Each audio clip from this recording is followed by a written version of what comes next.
அனைவருக்கும் காலை வணக்கம். Good morning to all of you. Before releasing the two books I mentioned, I would like to express my heartfelt greetings to all of you. Here I see the church assembled, the people of God, the priests, religious, and the leaders of the church. It's wonderful. How wonderful, as the psalm says, brothers and sisters to be together. So I want to greet all of you. In a special way, I want to greet the awardees who are the center of today's function. All of them, whom we acknowledge and recognize, which is very important in the church, because that is an encouragement. It's not of praising or something, and an imitation, so that we imitate, follow their footsteps. In a very special way, I would like to mention Father Amaladas, who was a great thinker, a great musician, and he was also the Assistant General of the entire Society of Jesus. And we are honored that he is here, and we are going to honor him along with the other awardees. And I want to greet all the most reverend bishops, starting from His Grace the Archbishop of Pondicherry, Calixtus, then Bishop of Tanjavur, Bishop Sayaraj on the stage, and Bishop Amarthasamy of Kumbakonam, then Bishop Peter Remigius of Kotar. I belong to Kotar Diocese. I now default Kudithurai, by default. Bishop Ivan Ambrose, a great friend from the time he was in charge of Caritas India, and Bishop Anandam, my dear former student, and Bishop Rayappa of Salem. And in a very special way, I wish to greet His Eminence, Cardinal Charles Bo. There is one thing in common between us. We remind each other about this. We are born in the same year. And His Eminence celebrated, and I had privilege of working with him in the Federation of Asian Bishops Conference when he was in charge of Office for Human Development. And now most recently, to be 1 month with him in the Synodal Hall, where the Pope was present almost every day. And he celebrated his birthday on the 29th. He invited me for dinner on the 28th evening, but unfortunately I had to take a flight on the 28th morning. But yet, belatedly, we all want to wish him a very happy birthday. I just want to highlight two things, not to praise him, but what we can learn from his leadership. He is a person who allows many initiatives. Let 1,000 flowers bloom. That was his practically, allows things. The freedom he gives so that the church renews itself, imagines two things, because the Acts of the Apostles says we must imagine. All science projects what is future, dream. God speaks in the Bible, we see many times through dreams. So the dreaming is part of the Christian existence. In that way, only when you allow initiatives, the dreams come to realization. Second great quality of His Eminence, which we can learn from, is how to be a leader in a conflicting situation. When everything is smooth, it's fine, or you organize everything. Most trying situation is His Eminence is going through in Burma, what we used to call Myanmar, between the state, totalitarian, authoritarian state, and the people fighting from bottom because for justice, etc. So he's caught in between. And often I wonder the joy he exudes, the joy of resurrection, in spite of the moments of trials he is undergoing. And therefore we want to thank also His Eminence for the great example he has set. Having said that, let me come to this whole essence of this function, which is to recognize those people who have been contributing to the church, often in hidden ways, and today we want to recognize them. And the initiative comes from my students. என்னுடைய முன்னாள் மாணவர்கள் தான் என்னுடைய மகிழும் என்னுடைய பெருமையும். They are my joy and pride. And this whole thing was imagined by my former students, starting from Bishop Sairaj, the new Bishop of Tanjavur, who is in the forefront and supporting this initiative and giving also a good example of how to encourage. And also recognize Bishop Anandam, also who has been cooperating in this in a very special ways. Father R.K. Sami is seated. He is the brain behind. Since many months he has been planning it. And Monsignor Antoine, the Vicar General of Tiruchirappalli.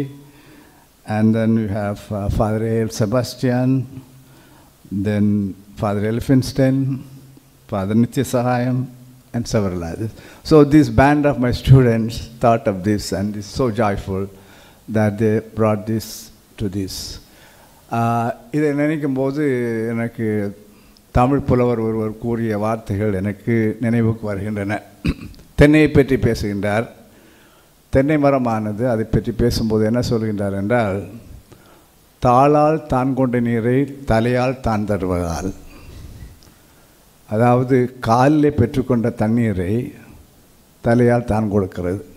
பயிற்சி காலத்திலே அவர்கள் பெற்றுக்கொண்ட எல்லாவற்றையும் இந்த மாணவர்கள், அருமையான மாணவர்கள், இன்று அவர்கள் தலையாலே கொடுக்கின்றார்கள்.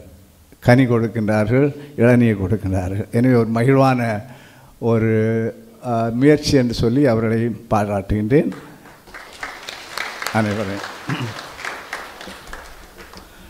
அடுத்தபடியாக இந்த 2 நூட்களை கொஞ்சம் குறுகிய வார்த்தைகளிலே சொல்லி இதை வெளியிட விரும்புகின்றேன்.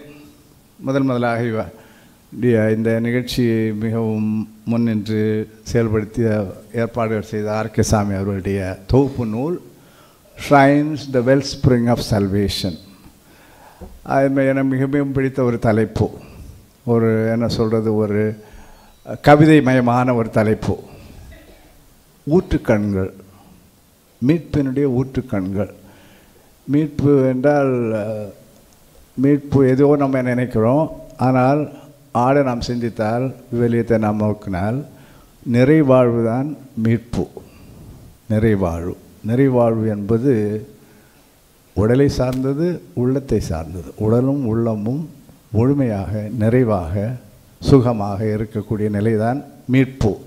அந்த முறையிலே இந்த திருத்தலங்களானது மீட்பின் ஊற்றுக்கண்களாக இருக்கின்றதான் இதனுடைய கருப்பொருள்.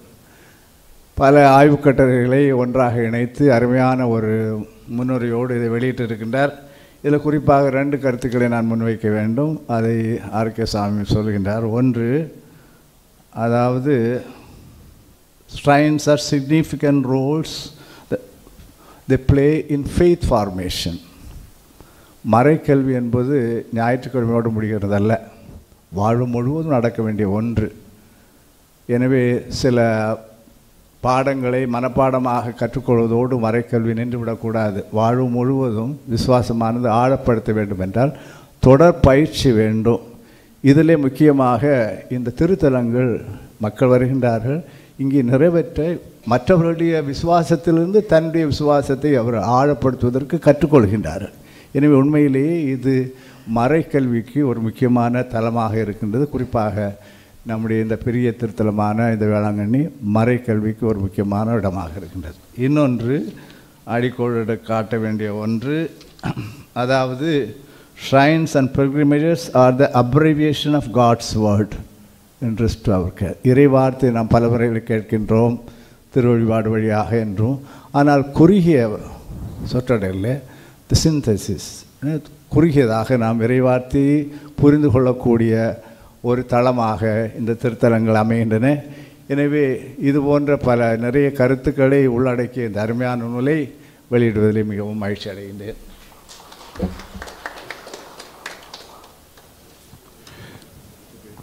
Shrines Well Springs of Salvation.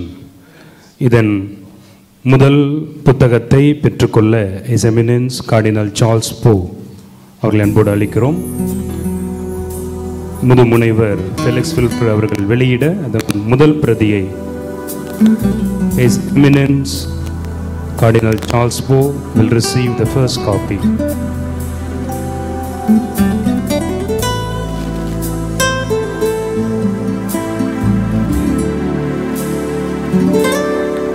கரங்கள் கரவோசை எழுப்பி நம் வாழ்த்துக்களை அடுத்த பிரதியை தாண்டி கடலூர் உறையூர் மறைமாவட்ட பேராயர் அவர்கள் பெற்றுக்கொள்கிறார்கள். மூன்றாவது பிரதியை தஞ்சை மறைமாவட்ட ஆயர் அவர்கள் பெற்றுக்கொள்கிறார்கள்.